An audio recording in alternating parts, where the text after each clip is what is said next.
ہر قسم کے روحانی جسمانی مسائل اور وظائف کے لیے صاحبزادہ سید عطا الرحمن شاہ صاحب کی یوٹیوب چینل کو سبسکرائب کریں۔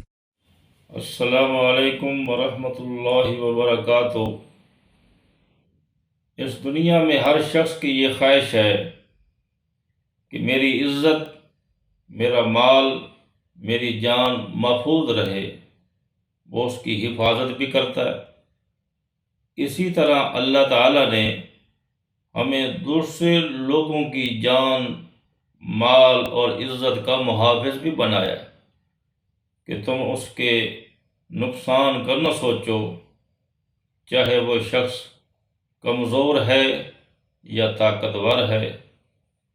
فرق اتنا ہے کہ تم کسی طاقتور کا نقصان کرو گے تو وہ تمہاری دنیا خطرے میں ڈال دے گا، اور اگر کسی کمزور کا نقصان کرو گے تو وہ تمہاری آخرت خطرے میں ڈال دے گا۔ تو لہٰذا ہمیں دوسروں کے مال اور جان اور عزت کا محافظ بن کر رہنا چاہیے۔